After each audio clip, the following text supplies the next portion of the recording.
Hey, real quick, everybody, before the episode actually starts, I just wanted to say that it snowed a lot where I'm at. So I've been shoveling for the last 2.5, 3 hours, and I'm very, very sore. But I have to record this audio today, so if I sound a little strained or I don't sound as excited as I usually do, just know that I'm just trying not to push myself too hard. So with that out of the way, please enjoy the video. Hello everybody, and welcome to the first ever Top 10 on this channel. I, Thunder of Thunder and Lightning, am going to be going over my personal Game of the Year list. It goes without saying that this year has been rough. For me personally, I haven't been able to really go anywhere I would normally go or do anything I would normally do. But what's kept me going through this year more than anything else is the company of video games. Despite current world events, a lot of great games came out this year. I'm sure way less than were planned to release, but the ones that held down the fort did a pretty damn great job. Real quick before I start, I just wanted to briefly mention that this list is my opinion. If your favorite isn't on this list, or if you disagree with my choices, that is totally fine, and I'd love to hear all about it down in the comments. Announced this year and released this year, Crash Bandicoot 4: It's About Time was one of the games I was looking forward to the most. I've always had a soft spot for Crash Bandicoot, and when they announced that the studio who developed the Spyro remaster was making a sequel to Crash Bandicoot Warped, I was very excited. Problem is, the game is way too hard. This is definitely a game you'll play once and never play again. Not to mention quickly lose the urge to 100%, which is why it's so low on the list. It's a fantastic game with loads of polish, but the inherent difficulty is too high when compared to not only its predecessors, but how long the game expects you to play it. Cook Serve Delicious is a series I've been following since the beginning, and it's one I never hear anyone talk about. So, for those of you who don't know, Cook Serve Delicious is a cooking simulator. It just happens to be the best one. And Cook Serve Delicious 3 is the best one so far. The second game just sort of felt like more of the same thing as the first, but this one feels like a true blue sequel to the first two, introducing an entirely new way to play. Not to mention this game has 387 levels, which is just crazy.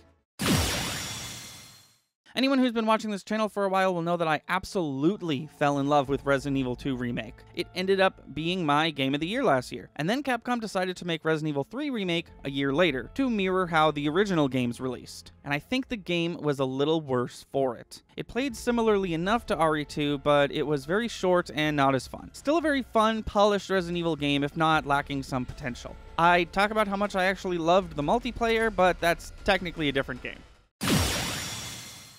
Clubhouse Games 51 Worldwide Classics caught me by surprise. I bought it on release because I thought it looked fun, but I didn't expect the absolute joy this game would become. Each game is handled with so much care, not only supplying a faithful and easy-to-use recreation of a classic, whether you're playing in handheld mode or console mode, but keeping things fresh by adding subtle progression systems, difficulty, and learning curve to keep things interesting. Not to mention there's 51 games, so if one of them sucks, Nine Men's Morris, you can move on to something else. It's really easy to turn this game on and lose a few hours playing a couple different games, whether you're alone or have some friends with you.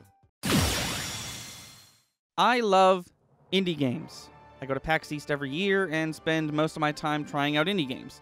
So I'm usually up to date on the ones I like and when they're releasing. But this one caught me completely by surprise. I heard about it a day before it released and bought it on a whim, and I'm glad I did because it's great. The actual gameplay is sort of like Dungeons & Dragons combat with a combat system unlike anything I've seen before it. There are preset characters you can play with, but the real appeal of this game is the ability to create your own characters down to every single detail about how they control. If you're someone like me who hasn't played D&D in a while, I'd really suggest picking up Pop-Up Dungeon in the Steam Christmas sale. I don't think you'll be disappointed. Okay, guys, everybody, have you heard about Wonderling? Have you bought Wonderling yet? Did you know Wonderling is on PC, Nintendo Switch, and now it's even on PS4 and Xbox One? Buy it. Screw it. Buy it 4 times, one for each console. In all seriousness, at the end of the day, and after the 4-year wait, this game is actually really good. It's essentially an auto-runner puzzle platformer, and it's unlike anything I've played before it. It's fun to try on 100%, and it's easy to sink your teeth into. Also, I am Wonderling's biggest fan. Here's my entire merch collection. Yes, that's the developer's autographs. Fight me! Before we get into the top 4, I wanted to briefly discuss 2021 and the games that have been announced that I'm excited for. Sega recently announced Balan Wonderland a few months ago, and it looks great. It's the first original IP created by Sega since Bayonetta in 2009, and it looks great. I wrote that twice. 12 Minutes is a game both Chris and I have had our eyes on since it was announced at E3 2018. It's sort of a Groundhog Day situation, but one that happens from a top-down perspective. And they recently announced that it's going to star Daisy Ridley and James McAvoy. Bravery Network Online is a game no one's heard about except me. It has a battle system similar to Pokemon, and I played it for the first time at PAX 2018. And it's finally coming out soon. God of War is getting a sequel, as well as Resident Evil, and the recently announced Back 4 Blood, the new Left 4 Dead. Super Mario 3D World is getting a Switch re-release, which means there's only 2 Wii games left that aren't on Switch. And Psychonauts 2 is definitely coming out this year, guys. Trust me. The only footage of Metroid Prime 4 that exists is this goddamn JPEG. At least new Pokemon Snap had the decency to hit us with a trailer before never coming out.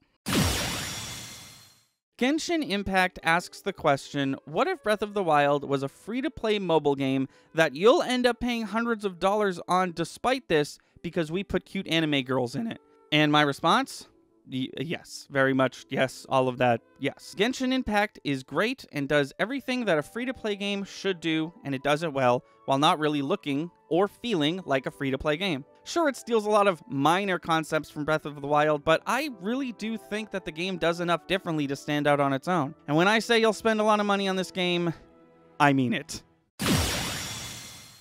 Ghost of Tsushima is phenomenal. The only reason it's this low is due to how similar to games that came before it can feel at times. This is essentially an Assassin's Creed clone, but a damn good one. Where this game really shines is its combat. I sort of don't want to talk about it too much, because I feel like this game's combat is something that needs to be experienced, and I don't want to ruin it by going into too much detail. If you're a fan of ancient Japan and the Legend of the Samurai, do yourself a favor and pick up Ghost of Tsushima. The most fun I've had with a video game this year was with Final Fantasy VII Remake. I've never been more excited for a video game to release in my entire life than I was for this one. Rumored in 2012, announced at E3 2015, 2 small teaser trailers between then and 2019, officially shown off at E3 2019, announced to be released on March 3rd, 2020, delayed until April 10th, 2020. I've talked about this game before at length. I made a half-hour review about it. It's an incredible game and one that completely lived up to the hype. But my enjoyment of this game extends beyond my playthrough. This is the game that truly led me to fall in love with Twitch.tv and live streaming in general as a form of entertainment. Watching other people play, watching their reactions to the crazy endings, watching Brianna White, that voice actress for Aerith, play through the game and give behind-the-scenes commentary, and playing through it with my dad. And I swear to God, this actually happened like this, but my dad and I were playing this together on and off for a couple months. We finally got to the final chapter on Wednesday, December 10th of this year. We beat the game, watch the credits while we talk about the ending. I go upstairs, turn on the Game Awards, and Sephiroth is announced for Smash Brothers. It's like he was haunting me. Now, after all the hype, all the build-up, and then Final Fantasy VII are actually coming out and being an incredible video game, something pretty outstanding must have happened for it to not make my #1 spot. Find out what did take my #1 after I go over some honorable mentions. The big one is Doom Eternal. I played Doom 2016 for the first time earlier this year, actually, and I absolutely fell in love with it. I'm not a huge first-person shooter guy, but I feel like this game goes above and beyond its given genre and transcends into just being a really good video game. Its direct sequel, Doom Eternal, released this year, and I haven't played it yet. I own it, but I didn't get a chance to play it before writing this video. Apologies, but I was a little busy doing something else on March 20th. Along with Doom Eternal in the category of games that released this year but I didn't get a chance to play, we have Hyrule Warriors Age of Calamity, Demon's Souls, and Spider-Man Miles Morales. I played the demo for Age of Calamity and said, no, I'll wait until it's cheaper to buy it.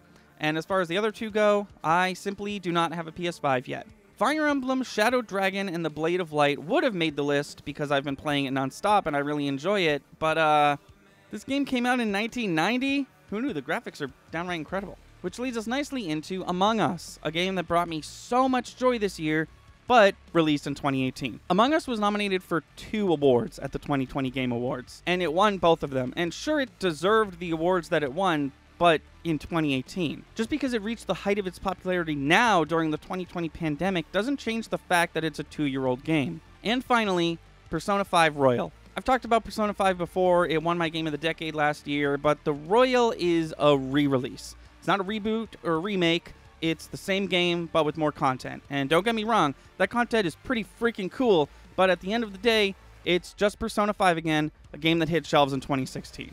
So here we are. What game was so good it took the #1 spot away from Final Fantasy VII Remake? Do I even have to say it?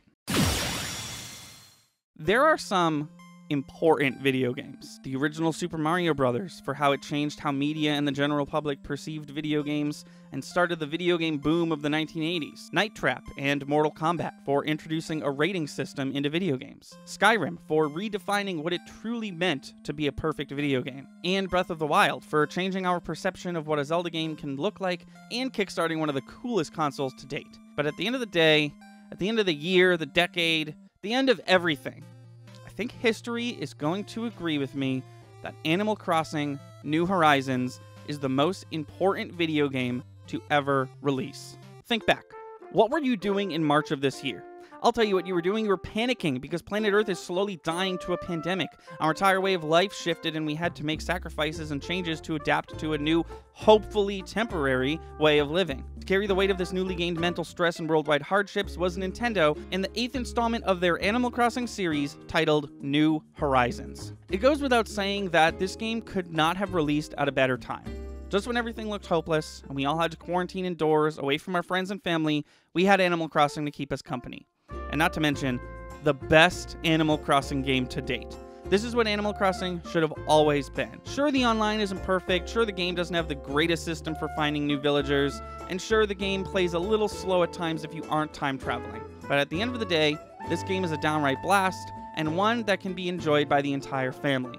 The stress of 2020 weighed heavy on the people of Earth, and I wouldn't be surprised if this game literally saved a few lives. And if and when this whole pandemic is over and done with, when everyone is healthy, everything is back to normal, where will we be looking then to New Horizons?